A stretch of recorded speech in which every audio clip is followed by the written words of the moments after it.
Hi everyone.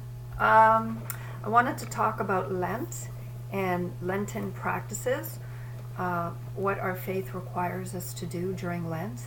So Lent starts with Ash Wednesday, which is today, and basically one of the big things that everybody remembers is not to eat meat on Ash Wednesday and Good Friday. You're not supposed to actually eat meat on any of the Fridays throughout Lent. And fasting requires you eat only one meal a day.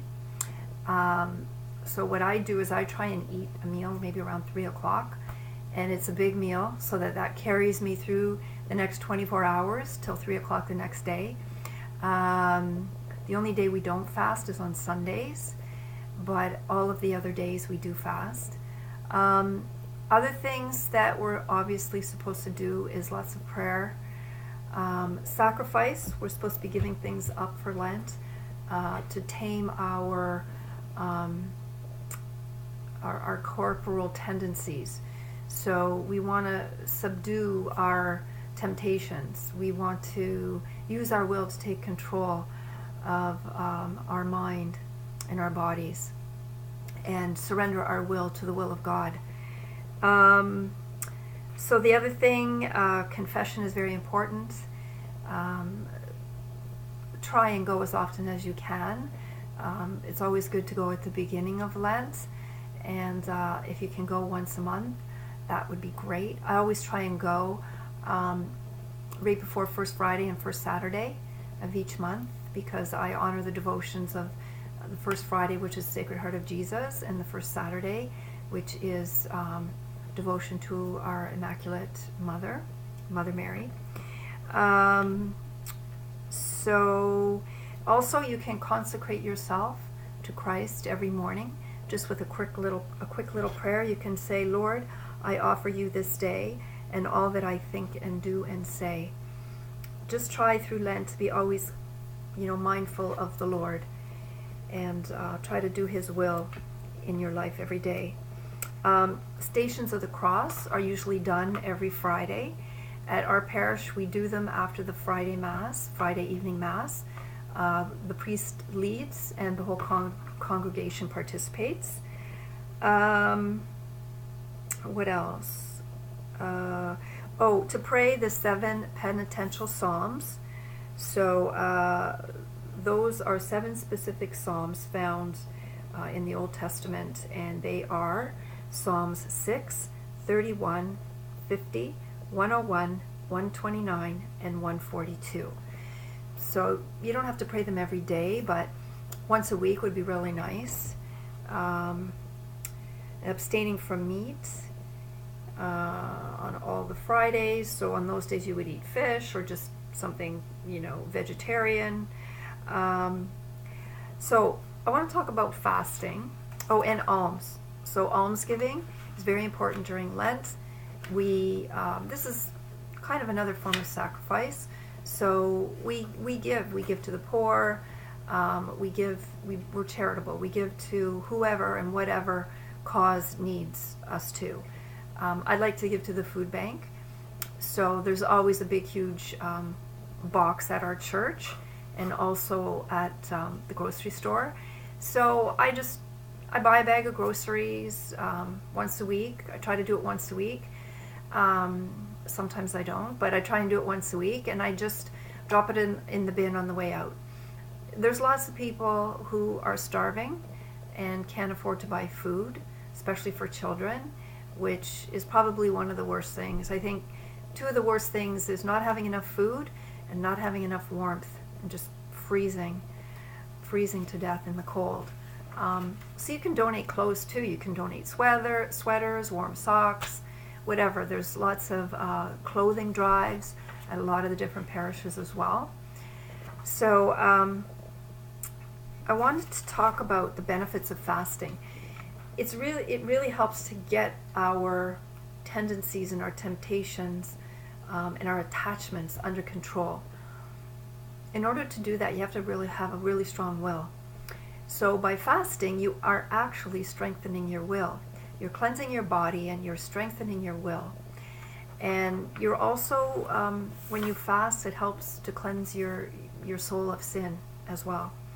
So this is an excerpt from Father Slavko Barbarek, and he talks about the benefits of fasting.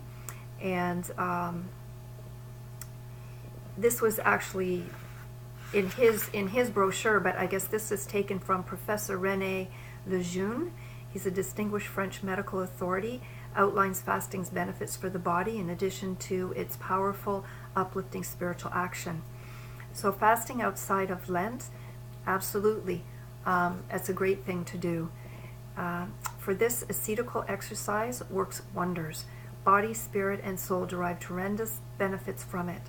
Nor are these benefits meant to be limited to one particular time of the year. Lent is simply a special season for getting into top spiritual shape. But true athletes train continuously the whole year round, just stepping up their efforts during times of competition. Fasting surpasses ordinary spiritual exercises in a unique way, for it engages every dimension of one's being. As early as the 4th century, we find Saint Athanasius, a man vastly experienced in such matters, extolling fasting in the following terms. Quote, "It cures disease, it dries up all morbid discharges of the body, it repels devils and drives out unclean thoughts, it renders the spirit more lucid and purifies the heart. It sanctifies the body and transports man to God's throne. Fasting is a powerful force and leads to great spiritual triumphs." End of quote. So when you combine all of this, the prayers, the fasting, the sacrifice, the alms giving, it really does elevate the spirits and cleanse the soul. And it allows us to surrender our will to the will of God. Stations of the Cross, which I mentioned, for those of you who aren't familiar or don't remember, there are the 14 stations of the cross. The first station is where Jesus is condemned to death. Second station, Jesus takes up his cross. He's actually carrying the cross. The third station, Jesus falls for the first time on his way to Calvary. The fourth station, Jesus meets Mary, his mother.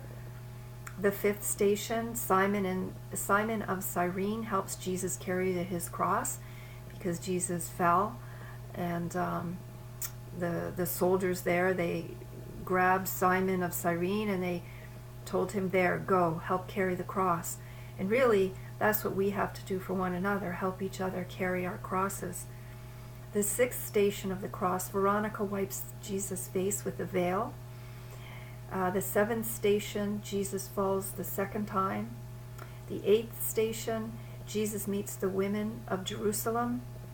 And this is where they're crying, and he says to them, "Weep not for me, but for yourselves and your children."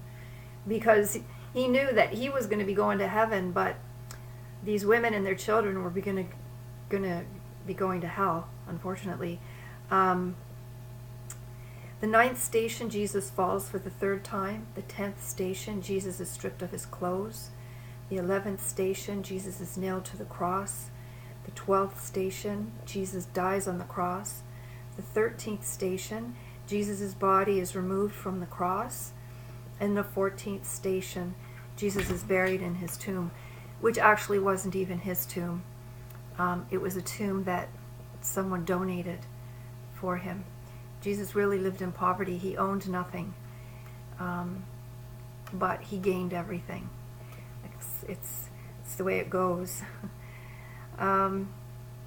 So those are the stations of the cross. If you go into your church, you'll see that they're posted around the perimeter of the church, and you can do them on your own. You don't have to do them with the priest, although it's nice for the whole congregation to do it together. And you can find the prayers that go with it. So with each station of the cross, you genuflect, you say a short prayer, and you move on to the next one. And when you do it by yourself, it probably will take you 10 or 15 minutes. When you do it with the congregation, it usually takes longer. It can take maybe half an hour. depending, because there might be it might be done in 2 different languages, or there may be music, that type of thing. So that's it. I just wanted to do a quick video talking about Lent specifically, what's expected of us. You know, you do the best you can. Sometimes in the beginning, if this is going to be new for you, just do what you can. Don't worry if you don't get all of it done. Do the best you can. That's what counts. It's your intentions that count. But on the other hand, don't make excuses. You know, don't try and take the easy way out. Really make a concerted effort to show the Lord that you are doing this for Him. You want to give glory to Him, and you want to reap the benefits. You want your soul to flourish and grow in the love of the Lord. Okay? So that's it. Hope this helps, and we'll see you next time. Bye.